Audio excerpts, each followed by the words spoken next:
Nora Honor has been called a living legend, a superstar.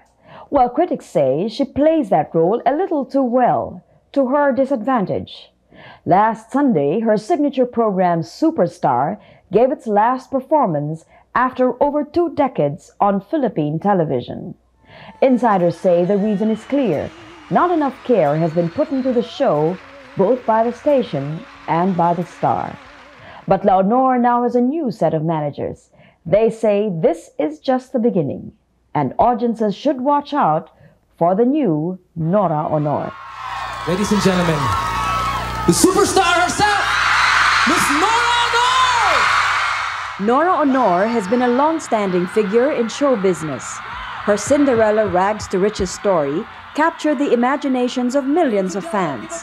And it all started with that voice.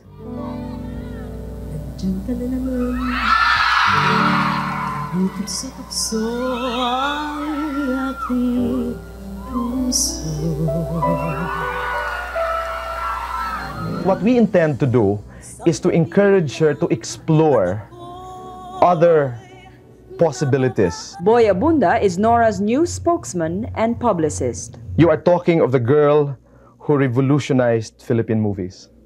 You're talking of the girl who has affected the Filipino public in the past 2 decades.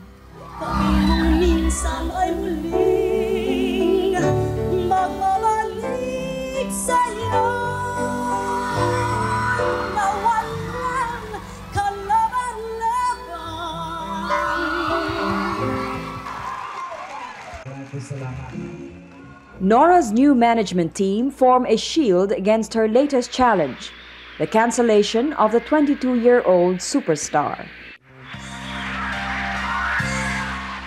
Medyo natatakot din ako pero isa yan sa mga ano ko na na-challenge ako lalo pag may problema kasi hanggat maaari, yung bang alam mo naman kung ano lang ang gusto ng ibang mga tao na gusto kang i-down, sa akin hinaharap ko talaga eh. Nagiging challenge sa akin yun pagka nagkakaroon ako ng ganong klaseng problema. Pero may oras nga, kagaya po yung ngayon, hindi ko rin kaya kung ako lang po mag-isa. Kaya nga ho, nagpatulong din ako kila Ate Girlie, si Vivian, si Kuya Boy. She's been there for 23 years. Hindi naman kami mga bagito that we're going to change her overnight, no? Believe that we can still, there's so much pa eh.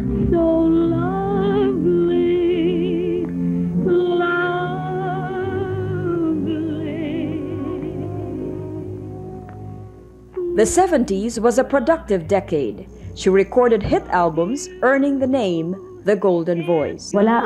Ni sa pangarap ko, hindi ako nangarap na maging artista o maging singer. Pero kahit pa paano, yung pagpupursige ko kasi, yun lang ang kaya ko eh, yung balik kumanta. I love the way you always treat me tenderly. It was during her partnership with Tirso Cruz III that she built the foundation for one of the strongest fan clubs in the country today. Wala pang love team nung araw. Tatlo lang kami, si Bobot, si Pete, at saka ako. Yun yung height nung sa career namin na talagang yung mga fans halos talagang ginagawa ka talaga nila parang santo na makahipo lang, umiiyak na sila. That fan club is now one of show business's phenomenons. Ano ang idinadating sa inyo ng isang Nora Honor? Maganda siya. Dahil Alibijang. Yun yung sinabi niyo na ho yun. Kahit na marami ho ako nakakaaway dahil madalas sila sabihing maganda. Eh, hindi naman totoo yung maganda. Kundi cute lang. Cute. Biro lang. Biro. Hindi. Suspecha ko. Wag yun naman masyadong... She has defied all the stereotypes about movie queens, about singers, and about personalities.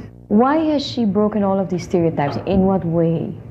Well, first, the Hollywood image of a movie star is somebody, with fair skin and, tall and sexy and things like that, and guys on the petite side, to say the least. And she's quite dark, her figure is not exactly, Raquel Welch, So, in that sense, she went against the stereotype, no? Ano naman ang tingin ko kay Nora? Duwende. Ay, Teka, hindi pa ako tapos. Si Nora, kung titignan mo, duwende lamang yan sa tingin. Pero higante yan sa pagmamahal. Higante sa nalalaman. She's so much one of us. You know, isa siya sa nakakarami eh. She's a symbol of, if that happened to her, it can happen to me. Kung ano yung tagal ni Guy ngayon sa showbiz, ganun din ako. Dahil yun doon ako nag-umpisa sa kanya. Marilu Relator is the president of Faithful Noranian. Pagtangkilik na kay Nora Honor. Kasi para sa akin, nakita ko sa kanya yung buhay ko na mababa ang loob. Naunawa niyang mahirap hanggang sa ngayon. Kahit api siya, tumatayo siya. Alang-alang sa amin.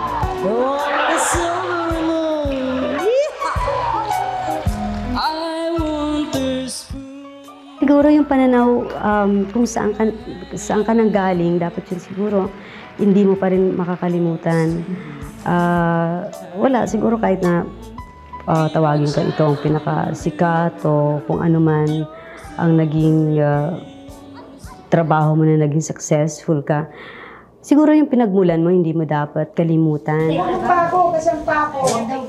Her fans certainly believe it.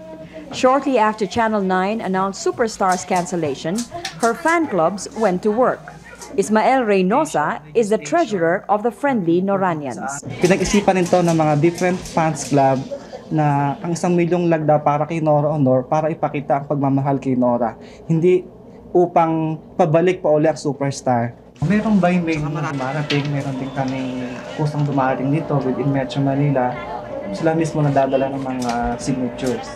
By Sunday's show, they reached a grand total. Umabot ba ng 1 milyon ang lagda? Mahigit, Kuya Germs. Mahigit. Almost 2 million pa nga. 2 milyon. Nora Honor yun eh. You know, institusyon. You're dealing with history. So parang wala talagang formula. Hopefully, we intend to achieve, to make her understand the responsibilities of the image of being a superstar. Critics claim responsibility is exactly what Nora needs to learn. There seems to be no division between her personal and professional lives. Kasi ako po, hirap na hirap kasi andyan yung, sabagay alam na rin naman nila yung, kaya na ano ko yung umiinom ako dahil nga po doon.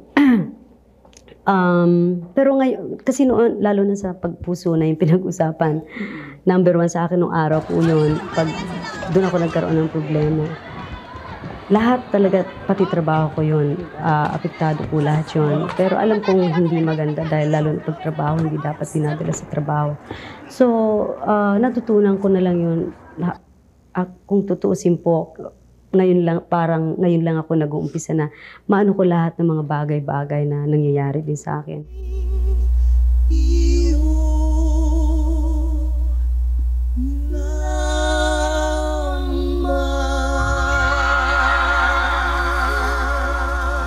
Lahat po ng pinangarap ko, kung sobra-sobra na binigay sa akin talaga.